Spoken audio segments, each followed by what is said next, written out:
Warahmatullahi wabarakatuh. Bertemu kembali di Ato Alim Channel. Sahabat sekalian dimanapun Anda berada, hari ini saya sedang berada di daerah Sampokong ya, di Semarang. Kalau kita lihat di lokasi ini adalah daripada ciri khas daripada sahabat-sahabat kita yang memang punya keturunan etnis Tionghoa. Jadi warisan-warisan kepercayaan daripada sahabat-sahabat kita dari masyarakat Tionghoa. Sahabat sekalian, hari ini saya ingin mengulas tentang bagaimana sebenarnya Indonesia yang sangat beragam, yang sangat kaya dengan etnis, agama, bahasa, suku, dan bermacam-macam keanekaragaman yang cukup terkenal.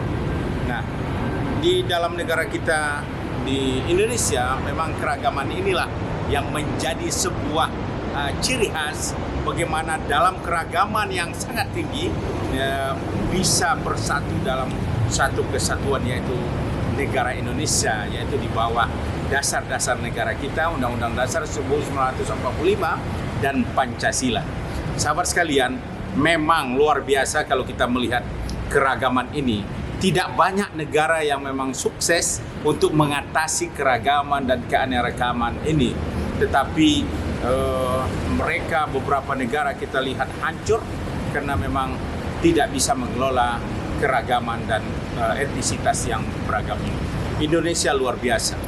Oleh para pendiri Republik Indonesia dan tokoh-tokoh bangsa kita, termasuk dari seluruh agama-agama, berhasil meramu, menyusun, dan membuat satu dasar negara sehingga kita dinaungi oleh satu dasar negara yang sangat kuat, yaitu Undang-Undang Dasar 1945 dan kemudian Pancasila. Nah, ini sebuah rahmat yang luar biasa. Jangan kita coba dan jangan kita hancurkan persoalan-persoalan yang sangat sepele dengan menghancurkan atau merusak nilai-nilai yang sudah sangat unggul di dalam masyarakat kita, yaitu Pancasila. Sahabat sekalian, bagaimanapun perbedaan-perbedaan itu pasti terjadi.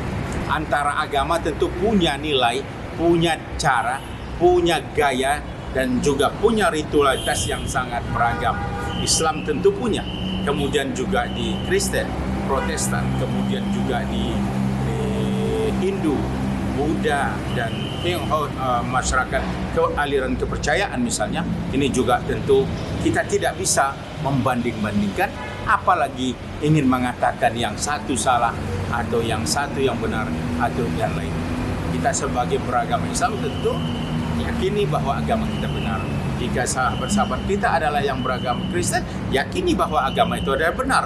Dan begitu juga Hindu harus juga yakin dia agamanya itu adalah benar menurut kepercayaan dan keyakinannya. Begitu juga Buddha dan aliran kepercayaan.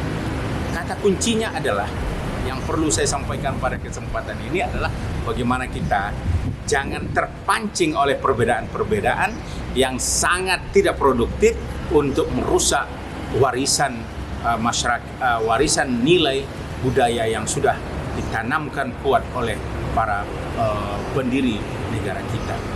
Jangan terprovokasi dan jangan juga kita memunculkan rasa-rasa egoisme sektoral atau egoisme pada agama atau kelompok-kelompok tertentu. Kita bangun saling kepercayaan, kita bangun saling menghormati, dan kita bangun saling kerjasama, terutama dalam hal-hal yang berkaitan dengan urusan-urusan di luar ritualitas. Ritualitas kita pasti berbeda, tetapi dari segi selain ibadah, kita harus sama. Kita harus membangun secara bersama-sama untuk kemajuan masyarakat, untuk mengatasi keterbelakangan pendidikan, untuk mengatasi kemiskinan dan keterbelakangan dalam tingkat kesejahteraan. Islam misalnya mengajarkan kita adalah bagaimana prinsip-prinsip dalam ajaran Islam itu adalah soal muamalah. Itu adalah semuanya kita diberikan kebolehan kecuali yang diharamkan. Ada kaidah yang sering kita dengar adalah al-aslu fil muamalah al-ibahah. Jadi soal urusan kenegaraan, soal urusan keekonomi, soal urusan kehidupan kemasyarakatan, semuanya adalah boleh, kecuali yang memang secara tegas diharamkan, dilarang oleh agama Islam. Begitu juga tentunya beberapa agama lain. Terutama nilai-nilai yang harus kita usung secara bersama-sama adalah nilai-nilai universal yang memang harus kita kembangkan dan kita pelihara bersama.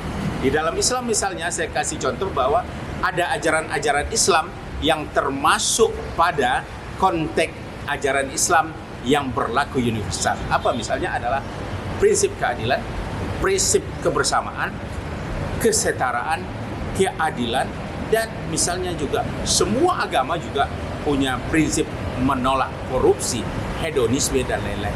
Nah, ini prinsip universal yang memang semua agama dan bahkan Islam juga mengajarkan prinsip-prinsip ini. Dan hal-hal yang sifatnya lain, barangkali inilah yang harus kita lihat, mungkin diatur oleh nilai-nilai agama, adat, dan yang lain.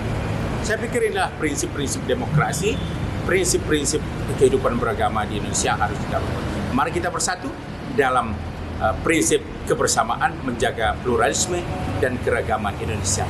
Majulah Indonesia, bersatu dalam Undang-Undang Dasar 1945 dan Pancasila.